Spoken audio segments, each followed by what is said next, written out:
What a beautiful day for some metal work.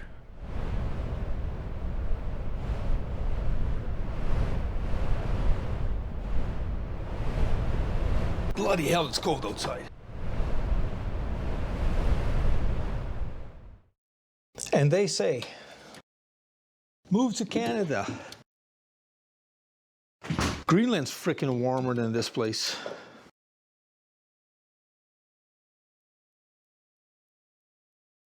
Well, there's plenty of things to do on the build project.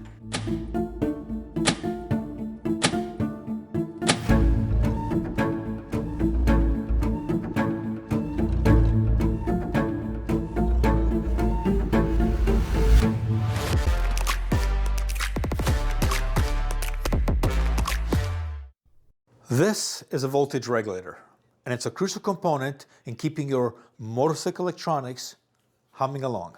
This thing gets toasty. I mean, 50 to 70 degrees Celsius or 128 to 160 degrees Fahrenheit. And sometimes it even hits a scorching 150 Celsius, which is like 300 Fahrenheit. And that's hot. I mean, we're talking about hair curling hot. And on a ZX7R, it is located approximately right here. And now you know why hair curling hot comes to mind. Naturally, this thing needs to be cooled. I don't understand how it can be cooled when it's mounted right behind and on top of a really hot engine. So I need to find a good place for it, a place where it can be naturally cooled. Where that place is, I need to find out. On a ZX7R, Kawasaki had it originally mounted right here. And she's up there, isn't she? Really? Stormy.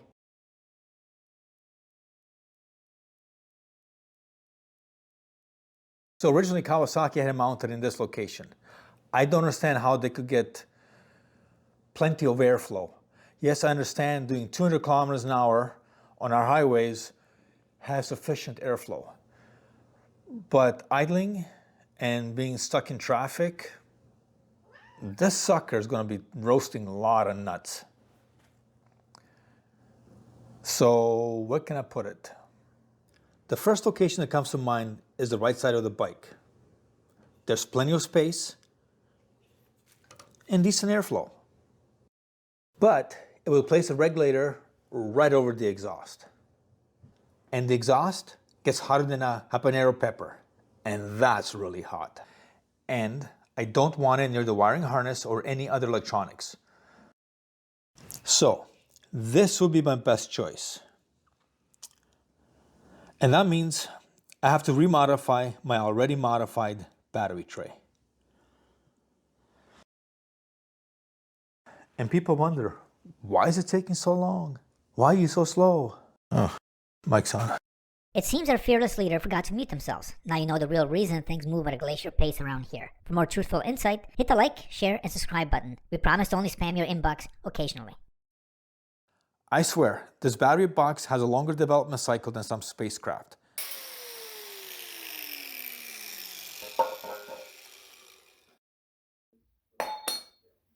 Now that the battery tray has been modified yet again, I have to move the voltage regulator plugs and wire from this side of the bike to the other. Now, there are two plugs. Oops. There's a black one, and then there's a gray one. And I have absolutely no clue where the gray one is. One of life's greatest mysteries. It's got to be here somewhere. All right, let's unwrap this. And this black tape is just freaking junk.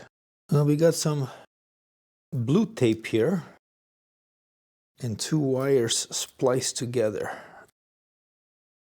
Now this tape is actually pretty darn good. It's not sticky as the other tape. The glue seems to be holding out better.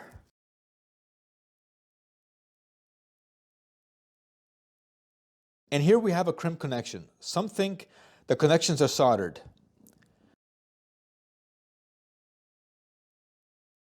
Quick explanation why manufacturers use a crimp connection versus solder. One reason is reliability. Under extreme conditions, such as vibrations and cold weather, solder becomes brittle and will actually break. The other reason is it's more efficient. That's it.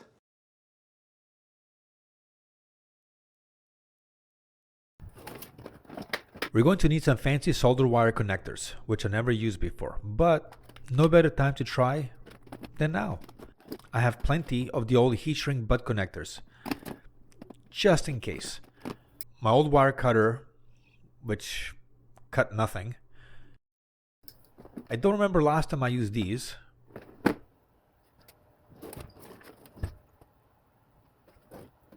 And some 12 and 14 gauge wires. Going to start off with removing some of the rubber sleeve. Hold on a second. Let's pause this video for a moment and have a good look at the blade position. Notice how it's pointed away from me.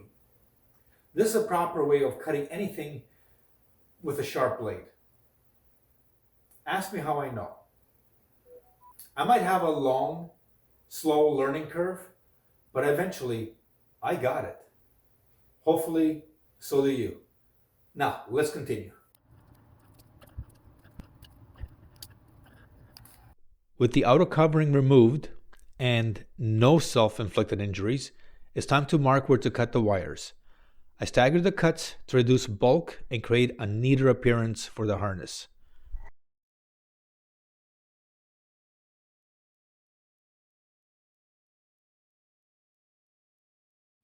This is my mounting choice for the voltage regulator, and it's the main reason I modified the battery tray. This location is clear of hot surfaces and it has plenty of airflow. I just have to make sure it doesn't touch the fuel lines. Something tells me I didn't think this through properly. It looks like it's going to be too tight for the plugs. I'm going to put this on hold for the time being. And for the next step, I'm going to require some solder heat shield connectors. Now I know I mentioned solder is not ideal. However, hear me out. These connectors have a band of solder right in the middle and hot glue on each end.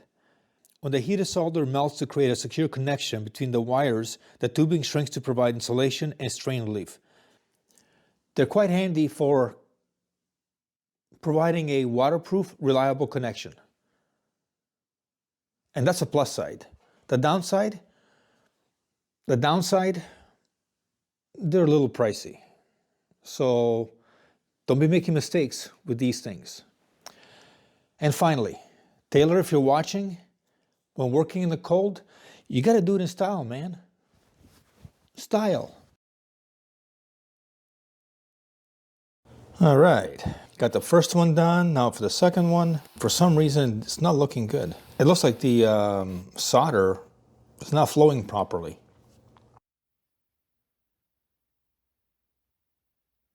Okay, I'm gonna have to give it the old twisteroo and pull test. And just as I feared, failed on both. Let's try the first one I made.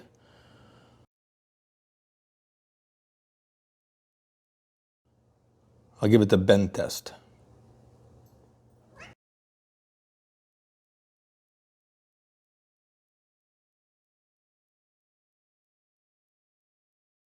And now the pull test.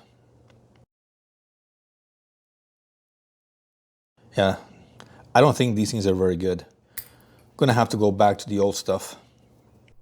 Let's perform a test using the heat shrink tubing with solder.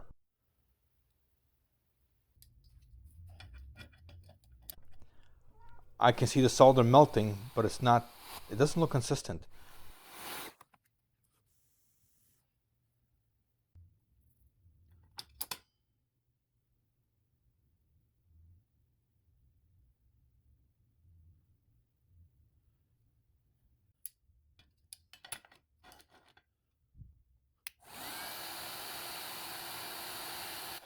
Okay, let's put some more heat on target.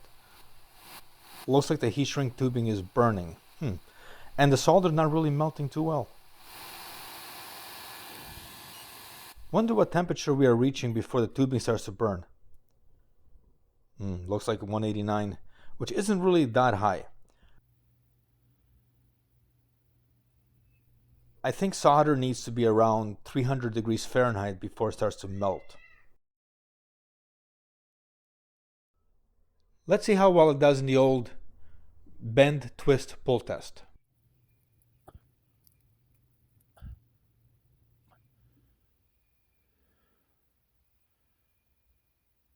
And as you can see, the solder didn't really penetrate both wires. And now I'm going to perform a test on the old crimp and heat shrink connector. Now this connector I use on my heavy duty trucks and never had any issues with them. And this stuff you can bend, twist within reason, and it doesn't break. I guess I'm using the old stuff. Old is good. I'm not a joyride, a hit and run. I thought I loved you and you thought I was fun.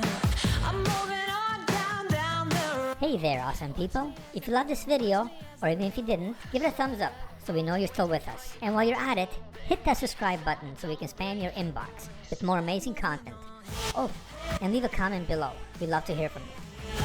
I'm moving on, hey, got nothing left to say. Let's be on my way, best of luck. I'm moving on, I'm moving on.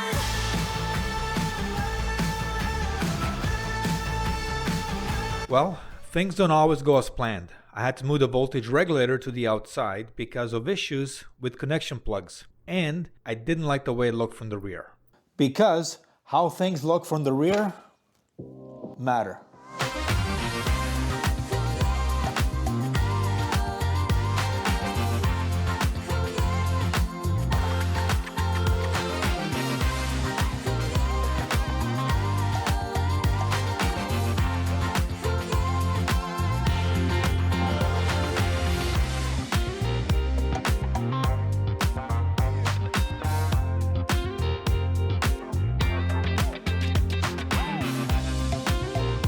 I believe this to be the optimal location for the voltage regulator. It's positioned away from its original spot, which happened to be on top of a hot engine.